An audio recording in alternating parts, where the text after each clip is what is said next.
June 5ஆம் தேதி 2025 வருஷம் வந்து ரிலீஸ் ஆக போகிற தக் லைஃப் படத்துடைய ப்ரிவியூ தான் நம்ம பார்க்க போகிறோம். படம் பார்த்ததுக்கப்புறம் ரிவ்யூ சொல்லுவோம். படம் பார்க்கறதுக்கு முன்னாடி நம்ம என்ன எக்ஸ்பெக்டேஷன் இருக்கிறோம் அப்படிங்கிறது தான் இந்த படத்தை வந்து நம்ம இப்போ ப்ரிவியூவாக வந்து போடுறோம். இப்போ வரைக்குமே கடந்த அப்டேட் இந்த அரசியல் சம்மந்தப்பட்ட சண்டை, இந்த கர்நாடகா சம்மந்தப்பட்ட சண்டையெல்லாம் தாண்டி கொஞ்சம் ஒதுக்கி வச்சுட்டு வெறும் இவங்களோட இன்டர்வியூலாம் பார்க்கும்போது, அபிராமி இன்டர்வியூ, அதே மாதிரி வந்து நம்முடைய சிம்பு சாரோட இன்டர்வியூ, எல்லாத்தோட இன்டர்வியூவும் பார்க்கும்போது, அவங்களுடைய போஸ்ட் எல்லாமே பார்க்கும்போது நமக்கு ஒரு புரிதல் வந்திருக்கு. மணிரத்னம் சாரோடைய அந்த ஹிண்ட்டு, கமல் சாரோடைய ஹிண்ட், இதெல்லாம் புரிஞ்சு தான் நம்ம வந்து சில விஷயங்கள் பேசுகிறோம். இந்த திரைப்படத்தை பொறுத்த வரைக்கும் கமல் சாரோடைய ஒரு கதையோடைய ஒரு நாட்டு எடுத்து மட்டும் இல்லை, அவருடைய ஸ்கிரிப்ட் எடுத்து அதை வந்து மணிரத்னம் சார் கமல் சாருக்கு தகுந்த மாதிரி, ஆடியன்ஸுக்கு தகுந்த மாதிரி மாடிஃபை பண்ணப்பட்டதாக சொல்லப்படுது. இதை தாண்டி சிம்பு அவர்கள் வந்து ரொம்ப முக்கியமான ஒரு கேரக்டர் வந்து நடிச்சிருக்காங்க. கமல் சாருக்கும் சிம்பு சாருக்கும் இடைப்பட்ட அந்த ஃபேஸ் ஆஃப், அந்த கேட் அண்ட் ரேட்னு சொல்லுவாங்கள்ல, எலியும் பூனையுமா சண்டை போட்டுக்கிற அந்த பேஸை தான் வச்சு இந்த படம் வந்து நடக்குது. நாயகன் திரைப்படத்தில் வந்து வேலு நாயக்கர் ஒரு இடத்துல இருந்தார். இந்த சக்திவேல், ரங்கராய சக்திவேல் நாயக்கர் வந்து ஒரு ஏரியாவில் இருக்கார். அது வந்து காலம் வந்து ஒரே காலம், ரெண்டு பேருமே வாழ்ந்த காலம் வந்து ஒரே காலம். பட் அதாவது அந்த சூழ்நிலைகள் ஒரே சூழ்நிலை, அதாவது மல்டிவர்ஸ் மாதிரின்னு வச்சிங்களேன். அதாவது மும்பை அண்டர்வேர்ல்டில் இன்னொரு ரங்கராய சக்திவேல் நாயக்கர் இருந்தால் எப்படி இருக்கும், அவருடைய பேக் ஸ்டோரி என்ன, அதில் யார் அமர் அப்படிங்கிற அந்த கேள்வியில் இருக்குது. இந்த படத்தில் வந்து பார்த்திங்கன்னா இந்த படத்துடைய ஒரிஜினல் டைட்டில் வந்து தக் லைஃப் கிடையாதான், சம்பவாமி யுகே யுகே அப்படிங்கிறது தான் டைட்டில். அது வந்து தர்மம் இறுதியில் வெல்லுமா ஏதோ சம்திங், அதுதான் மீனிங் வரும் அப்படிங்கிறனால அந்த இது வந்து கொஞ்சம் ரொம்ப சான்ஸ்கிரிட்டாக இருக்குது. அப்படிங்கிறனால தக் லைஃப் அப்படிங்கிற பேர் வந்து பார்த்திங்கன்னா முடிவு பண்ணியிருக்காங்க. ஸோ ஒரு தக்கு, அதாவது ஒரு கேங்ஸ்டரோடைய வாழ்க்கையில் நடக்கிற அந்த அவனோட வாழ்க்கையில் நடக்கிற கூட குறைய இருக்குல்ல, பாசிட்டிவ் அண்ட் நெகட்டிவ், இதை பேஸ் பண்ணி தான் வந்து படம் வருது. ஸோ கமல் சார் வந்து சிம்பு சாரோட கேரக்டர் வந்து எடுத்து படத்தில் வளர்த்துற மாதிரி வருது. வளர்ந்த பிறகு எந்த ஒரு காரணத்தினால அவங்க ரெண்டு பேரும் வந்து பார்த்திங்கன்னா பிரிவை சந்திக்கிறாங்க, எந்த ஒரு பிரேக்கிங் பாயில் வந்து அந்த பிரிவு வருது, அதுக்கான பேசிக்கான காரணம் என்ன, அது அழுத்தமான காரணமாக இருக்குதா, இப்படிங்கிற விஷயத்தை தான் பேஸ் பண்ணியிருக்கோம். நான் என்ன யோசிச்சுன்னா, இந்த மகாபாரதம், இந்த ராமாயணத்தில் வர மாதிரி வந்து ஒரே ஆள் வந்து ரெண்டு பேரும் லவ் பண்ணுற மாதிரி, ரெண்டு பேத்துக்கும் பொதுவான ஒரு ஆளாக வந்து ஒரு ஆள் இருக்கிற மாதிரி, அந்த கான்ட்ரவர்சினால் ரெண்டு பேத்துக்கும் பிரிவினை வர மாதிரி, இந்த மாதிரி ஒரு சூழ்நிலை வருதா, இல்லை பவருக்காக ரெண்டு பேர் சண்டை போடுறாங்களா அப்படிங்கிற விஷயத்தை தான் நான் ரொம்ப அழுத்தமாக பார்க்குறேன். நம்மளுடைய மணிரத்னம் சார் என்ன பண்ணுவார்னா, இந்த இதிகாசங்கள்லேருந்து சில லைனப் வந்து எடுத்துப்பார். இப்போ ராவணன் படத்தில் வந்து பார்த்திங்கன்னா நம்ம ராமாயணத்தை எடுத்துக்கிட்டாரு.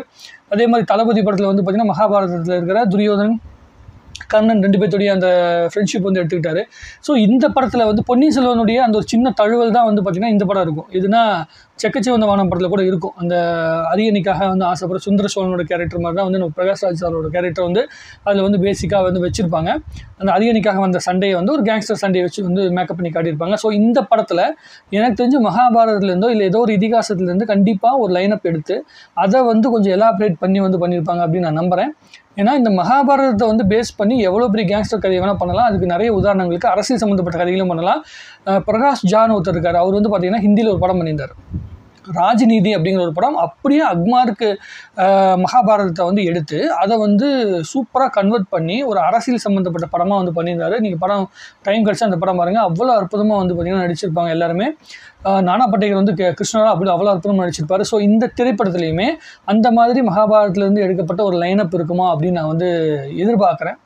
அது வந்து யாருக்கும் இடைப்பட்ட இந்த ரிலேஷன்ஷிப் அப்படின்னு நான் யோசிக்கிறேன்னா, அந்த இவர் சொல்லுவாங்க இல்லைங்க, அந்த அர்ஜுனன் கேரக்டர் தான் வந்து பார்த்திங்கன்னா நம்முடைய சிம்பு மாதிரி, அவருடைய குரு கேரக்டர் இப்போ துரோணாச்சாரியர் இருக்கார்ல, அவங்க ரெண்டு பேத்துக்கும் இடைப்பட்ட ரெண்டு பேத்துக்கும் சண்டே வந்தால் எப்படி இருக்கும் அப்படிங்கிறது தான் இந்த படத்துடைய மெயின் கோர் கண்டென்ட்டாக இருக்கும் அப்படின்னு நினைக்கிறேன். ஏன்னா மகாபாரதத்தில் கூட யார் வந்து பார்த்திங்கன்னா சொந்தக்காரங்களும் அவங்க ரெண்டு பேர்த்து சேர்ந்து தான் சண்டை போடுவாங்க மகாபாரதத்தில்.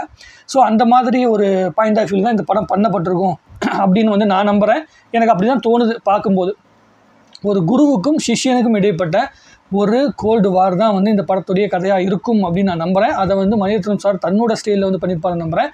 அதோடைய விஷுவல்லாம் பார்க்கும்போது ரொம்ப அற்புதமாக, ரொம்ப வித்தியாசமான கலரிங்கில் வந்து அவங்க பண்ணியிருந்தாங்க. அதுவும் நம்முடைய நாசர் சார் வந்து என்ன மாதிரியான கேரக்டர் பண்ணியிருக்காரு அப்படிங்கிறதையும் நம்ம பார்க்கணும். அவர் வந்து ரொம்ப சாதாரணமாக ஒரு கேரக்டர் கொடுத்தா கூட அதில் எவ்வளவு அழுத்தமாக நடிக்க முடியும் அவ்வளோ அற்புதமாக வந்து நடிச்சிருப்பாப்புல. ஸோ இந்த திரைப்படத்தில் அவரோட கேரக்டர் ரொம்ப முக்கியமான கேரக்டர். அந்த அமர் அப்படிங்கிறது யார் அப்படிங்கிற ஒரு கேள்விக்குறி இருக்குது. ஃபகத் ஃபாசில் வந்து படத்தில் நடிச்சிருக்கிறதா சொல்லப்படுது. அந்த கேரக்டர் தான் அமர் கேரக்டர் அப்படிங்கிற மாதிரி வந்து சொல்கிறாங்க. அது எந்தளவுக்கு உண்மை அப்படிங்கிறத நம்ம பொறுத்து வந்து பார்க்கணும்.